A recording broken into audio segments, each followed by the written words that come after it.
Morning student. पिछले term पे आपको हमने इंटरवल्स पढ़ाए थे, intervals as subset of real numbers. तो आज आपको हम थोड़ा सा फिर से बता देते हैं। ये मेनली टू टाइप के होते हैं। एक को कहते हैं क्लोज इंटरवल और दूसरे कहते हैं ओपन इंटरवल, और ये रियल नंबर्स में रिप्रेजेंट किए जाते हैं। जैसे क्लोज इंटरवल क्या होता है, it is denoted by close interval a b. यहाँ पे बिग ब्रैकेट लगाएंगे दोनों तरफ और यहाँ एलिमेंट ए और बी होगा। इसका मतलब ये ए बी इक्वल टू, ये close interval a b equal to होगा एक्स सच दैट एक्स की वैल्यू ए के इक्वल भी होगी और ए से ग्रेटर होगी, बी के इक्वल होगी और बी से लेस होगी। और इसको हम नंबर लाइन पे इस तरह से रिप्रेजेंट करेंगे कि ए और बी के बीच एक डार्क सर्किल बना देंगे और ये हमारा क्लोज इंटरवल को रिप्रेजेंट करेगा। सिमिलरली ओपन इंटरवल जो होता है, it is denoted by a b और यहाँ स्मॉल ब्रैकेट होगा, स्टार्टिंग भी होगा और क्लोज भी इंटर। और अब open interval a b equal to x such that x is greater than a less than b, और नंबर ऑफ लाइन पे इस तरह रिप्रेजेंट करेंगे। यहाँ सर्किल बनेगा और ए यहाँ होगा, बी यहाँ होगा। ओपन इंटरवल में ए और बी इंक्लूड नहीं होगा, ए और बी के बीच के सारे एलिमेंट होंगे, जबकि क्लोज इंटरवल में ए और बी के सारे एलिमेंट होंगे, ए और बी भी इंक्लूड होगा। सिमिलरली ओपन क्लोज इंटरवल है तो पहला इन ओपन होगा और दूसरा इन क्लोज होगा, क्योंकि यहाँ ओपन क्लोज है और एलिमेंट होंगे एक्स सच दैट एक्स की वैल्यू ए से ग्रेटर होगी, ए नहीं होगी, अब बी से लेस होगी और बी के इक्वल होगी। और इसको हम रिप्रेजेंट करेंगे, यहाँ पे ओपन एक सर्किल होगा और यहाँ एक डार्क सर्किल होगा, ए और बी होगा। ये नंबर लाइन पे रिप्रेजेंट करते हैं। इसमें ए इंक्लूड नहीं होगा जबकि बी इंक्लूड होगा और ए और बी के बीच के सारे नंबर्स होंगे। अब क्लोज ओपन इंटरवल, क्लोज में क्या होगा, यहाँ पे क्लोज ब्रैकेट होगा, माने बिग ब्रैकेट क्लोज ब्रैकेट होता है, और ओपन ब्रैकेट जो है स्मॉल ब्रैकेट ओपन ब्रैकेट होगा। तो ए कॉमा बी लिखेंगे such that x is greater than or equal to a होगा, लेस देन बी होगा। और यहाँ पर एक सर्किल बनेगा, डार्क सर्किल होगा और यहाँ स्मॉल सर्किल होगा और यहाँ पर ए और बी से रिप्रेजेंट करेंगे। ए इंक्लूड होगा जबकि बी एक्सक्लूड होगा, बी से लेस होगा, ए से ले करके बी से कम तक के सारे रियल नंबर जो हैं इस इंटरवल में रिप्रेजेंट होंगे। रेडी। ये इंटरवल्स हैं, तो इस तरह से ये इंटरवल्स आपके समझ में आ गए होंगे। और इसके बाद स्टार्ट होता है comparability of two sets. Comparability of sets, comparability of sets क्या होता है, कैसे हम सेट्स को कंपेयर करते हैं। तो इसके लिए क्या होता है, A and B are two sets, A and B are two sets. हमने टू सेट्स लिया ए और बी, और if A is subset of B, A B का सबसेट है, आर हम ये कहते हैं B is subset of A, B A का सबसेट है, or A is equal to B है, ए बी के इक्वल है। इन तीनों में कोई भी एक कंडीशन होगी तो हम ये कहेंगे ए और बी को हम कंपेयर कह सकते हैं। तो ये कहा जाता है if this equal to this then a and B are said to be comparable, ये comparable कहलाते हैं। if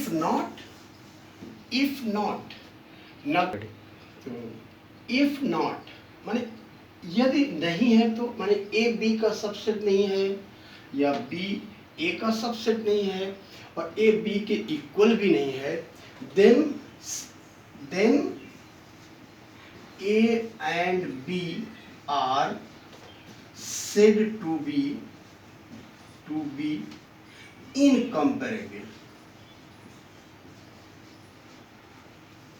ये कहा जाता है इनकम्पेरेबल। जैसे एग्जाम्पल एक दे दे, एक एग्जाम्पल आपको दे, एक सेट ए है, ए के एलिमेंट है 1 2 3, एक दूसरा सेट बी है 1 2 3 4 5 6 ये ए और बी है।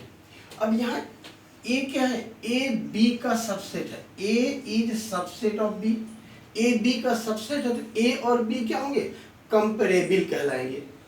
और अगर कहा जाए एक सेट सी ले ले जिसके एलिमेंट हैं 2 3 6 7, तो C के एलिमेंट 2 इसमें है, 3 भी है, 6 भी है, बट 7 इसमें नहीं है, तो C B का ना तो सबसेट है, ना तो B C का सबसेट है, ना तो ये इक्वल है।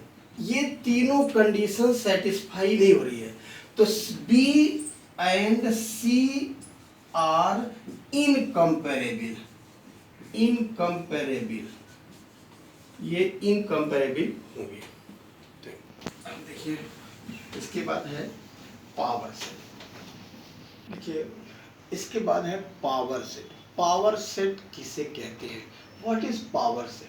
तो होता क्या है कि set of all the subset of any set, set of all the subset of any set is called power set, and if A is any set, then power set is denoted by PA। अगर A कोई set है तो power set को PA से represent करते हैं। अब power set क्या है, ये भी एक सेट है जिसके एलिमेंट जो है A के सभी सबसेट होंगे। एग्जाम्पल के लिए एक एग्जाम्पल कह सकते हैं हम, A is equal to 1 2, A के 2 एलिमेंट हैं, सेट A है जिसमें 2 एलिमेंट 1 एंड 2। सबसेट क्या होंगे, subset of A, subset of A, A के सबसेट कौन कौन से होंगे, first 5 is subset of all set, 5 जो है सभी सेट का सबसेट होता है, तो एक सबसेट 5 होगा। दूसरा सबसेट ओनली 1 लिख दें और करली ब्रैकेट में लिखा है, इसका मतलब ये सेट है, तो ये आपका एक सेट है जो कि A का सबसेट हुआ।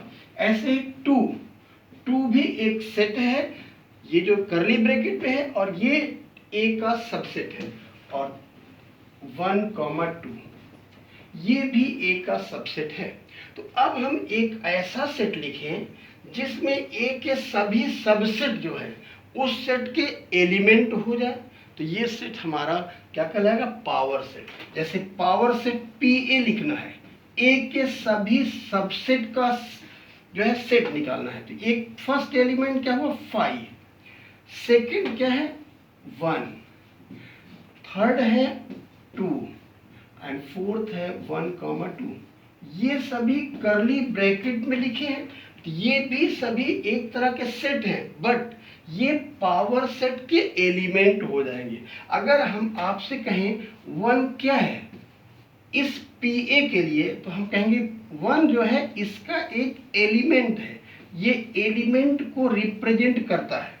बट कहीं भी करली ब्रैकेट में लिखा है तो वो हमारा सेट होता है, तो ये तो सेट है, लेकिन सेट क्या है, ये A का सबसेट है, बट यहाँ PA के लिए क्या कहा जाएगा, ये एलिमेंट होगा PA सेट का।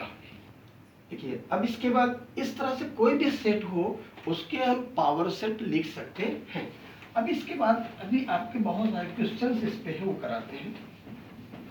देखिए इसके बाद है यूनिवर्सल सेट। यूनिवर्सल सेट किसे कहते हैं, यूनिवर्सल सेट क्या है, यूनिवर्सल सेट भी एक सेट है। यूनिवर्सल सेट एक ऐसा सेट होता है जिसमें से सभी सेट लिए गए होते हैं।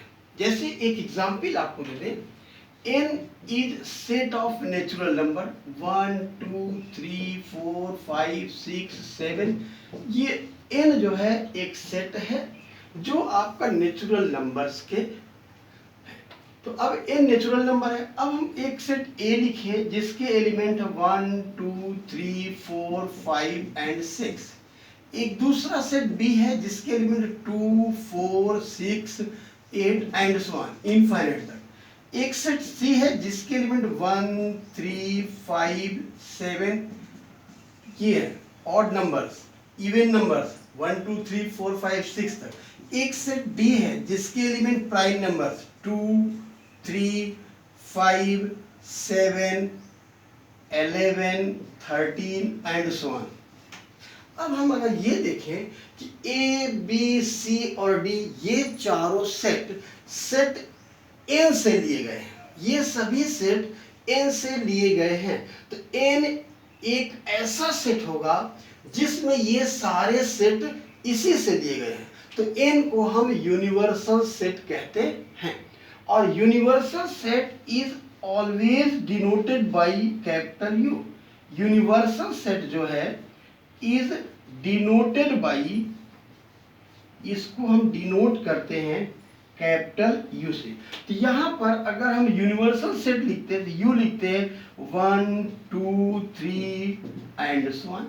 ये हमारा यूनिवर्सल सेट हुआ। इसका मतलब यूनिवर्सल सेट एक ऐसा सेट होता है जिसमें वे सारे एलिमेंट होंगे जो सेट हमें दिए गए हैं, वो सभी सेट इसी सेट से लिए गए होंगे। तो जितने भी गिवन सेट होंगे वो जिस सेट से लिए गए होते हैं उस सेट को यूनिवर्सल सेट कहते हैं और उसे कैपिटल यू से डिनोट करते हैं। देखिए इसके बाद अब कुछ क्वेश्चंस इस पे कराते हैं आपको। एक एग्जांपल आपको देते हैं। ए इज एनी सेट, ए एक सेट है जिसके एलिमेंट है 1 2 3, फिर यहाँ करली ब्रैकेट में 4 5 फिर 7। तो ए में कितने एलिमेंट है 1 2 3 और ये 4 और ये 5, ये जो है सेट ए का एलिमेंट है।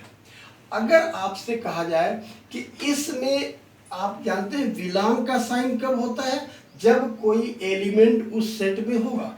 डज नॉट बिलोंग कब होगा, जब वह एलिमेंट उसमें नहीं होगा। सबसेट का साइन तब होगा जब कोई सबसेट हो उस सेट का, और ये क्या है, डज नॉट सबसेट का साइन होता है। जैसे यहाँ पे देखिए हमने लिखा 1 ए का एलिमेंट है कि नहीं है, इसलिए यहाँ पे बिलोंग का साइन होगा। अगर आपसे कहेंगे 3 ए का एलिमेंट है कि नहीं है, तो यहाँ बिलोंग का साइन होगा, ये होगा। अगर आपसे कहेंगे 8 ए का एलिमेंट है कि नहीं, देखिए इसमें कहीं भी 8 नहीं है, 8 डज नॉट बिलोंग टू ए।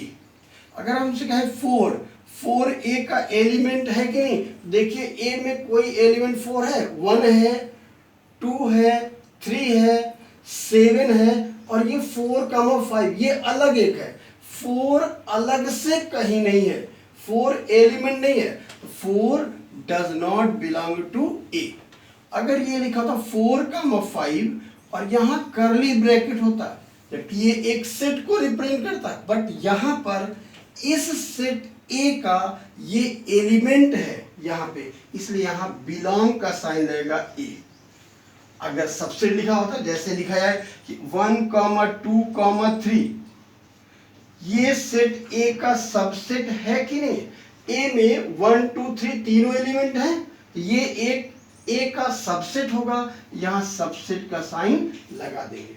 हम कह दें यहाँ पे 4 5 ये ए का सबसेट है कि नहीं। अगर कहा जाए ये सबसेट है कि नहीं, तो ये सबसेट नहीं है, ये बिलोंग करता है, बिलोंग टू ए। लेकिन अगर हम कह दें यहाँ पे एक करली ब्रैकेट लगा दें, तो ये अब जो 4 5 ए का एलिमेंट है और करली ब्रैकेट लग गया, तो ये आपका सेट ए का सबसेट होगा और यहाँ पे साइन सबसेट का हो जाएगा। अगर ऐसे लिखा होता ए के लिए हम ये कह दें 4 5 लिख दें और यहाँ पर ये लगा दें और ये बिलोंग करके ए लिख दें, तो क्या ये सही है? गलत है, क्योंकि ये इसका एलिमेंट है ना कि सबसेट। ये आपका रॉन्ग है, ऐसा नहीं हो सकता। ठीक। अब देखिए, अब आपकी एक्सरसाइज 1.3 के क्वेश्चंस कराते हैं। देखिए, एक क्वेश्चन फोर्थ है, write down all the subset of set. एक सेट फर्स्ट है जिसमें ओनली वन एलिमेंट है, दूसरा सेट है जिसमें 5 है, तो इसके हमें सभी सबसेट लिखने हैं। तो ए में ये जो सेट है इसमें एक एलिमेंट है, तो इसके सबसेट क्या होंगे? ए के subset, subset of set A. तो अब जानते हैं 5 is subset of all set. A का सबसेट एक 5 होगा, और दूसरा ये सेट जो है सेल्फ में एक जो है सबसेट है ए का। तो इसमें इस ए के दो सबसेट होंगे। अगर आपसे कहा जाए find power set of given set, अगर इस सेट को हम ए से रिप्रेजेंट कर दें, ए है और हमें फाइंड करना पी ए, तो पी ए में क्या होंगे? इस सेट ए के सभी एलिमेंट लिख देंगे। किस फॉर्म में? सेट के फॉर्म में। 5 और ये सेट ए है, ये हमारा पावर सेट होगा ऑफ सेट ए। वैसे एक सेट 5 है, 5 के एलिमेंट कितने होंगे? 0। 5 में एक भी एलिमेंट नहीं होगा, तो सबसेट ऑफ 5, सबसेट ऑफ 5 एक सेट है जिसमें सबसेट क्या होगा? केवल एक सबसेट होगा और वो होगा 5। और अगर आपसे कहा P5 फाइंड कीजिए, व्हाट इज द P5? तो P5 में क्या होगा? एक सबसेट होगा जिसका एलिमेंट केवल 5 होगा। और अगर आपके NP5, P5 में कितने एलिमेंट होंगे? तो ओनली 1 एलिमेंट होंगे। बोलिए। अब इसके बाद एक क्वेश्चन और देखिए। अब एक एग्जाम्पल है, right the following interval in set builder form. ये इंटरवल्स दिए हैं और इन इंटरवल्स को हम सेट बिल्डर फॉर्म में लिखना है। जैसे ये भी एक सेट है, सेट ऑफ रियल नंबर्स के हैं और ये इंटरवल गिवन है। ये ओपन इंटरवल 6 इंक्लूड नहीं होगा, यहाँ पे क्लोज इंटरवल है तो 12 इंक्लूड होगा। तो इसको हम लिख सकते हैं x such that x is greater then 6 से ग्रेटर होगा, 6 इंक्लूड नहीं इसलिए यहाँ इक्वल साइन नहीं है, और लेस देन 12 और इक्वल टू 12 क्योंकि ये 12 भी इसका एलिमेंट है। ये हमारा सेट हुआ। ऐसे सेकंड है, ये दोनों तरफ ओपन इंटरवल लगा, इसका मतलब हुआ कि x जो एलिमेंट होगा इसका वो 6 और 12 को छोड़ के, except 6 and 12 all element taken, x such that x is greater than 6 and less than 12, ये हमारा सेट है। इस तरह से कोई भी इंटरवल्स गिवन हो उसे हम सेट बिल्डर फॉर्म में लिखते हैं, या सेट बिल्डर फॉर्म में गिवन हो तो हम उसे इंटरवल्स फॉर्म में लिखते हैं। जैसे एग्जांपल एक दूसरा सेट देख लीजिए, ये गिवन है, एक यहाँ पे दिया है x such that x is greater than or equal to 6 less than or equal to 10 लिख दिया गया। अब ये हमारा सेट बिल्डर फॉर्म में लिखा है और इसे हमें इंटरवल फॉर्म में लिखना है। तो इसको हम लिख सकते हैं, यहाँ पे देखिए इक्वल साइन है, इक्वल साइन है तो यहाँ क्लोज इंटरवल होगा और यहाँ 6 लिखा जाएगा, कॉमा। यहाँ भी क्या है? दोनों है, इक्वल और लेस दोनों है, तो यहाँ पर भी हमारा क्या होगा? 10 लिखा है और यहाँ पे क्लोज इंटरवल होगा। तो ये आपका सेट बिल्डर फॉर्म है, इसे हम इंटरवल्स फॉर्म में इस तरह लिख सकते हैं। अब आप एक्सरसाइज 1.3 के सभी क्वेश्चंस कीजिएगा। जो क्वेश्चंस नहीं आते हैं वो आप कमेंट बॉक्स में लिखिएगा, वो हम आपको करा देंगे। और इसके बाद नेक्स्ट एक्सरसाइज आपको हम कल इसके बाद पढ़ाएंगे। ठीक है।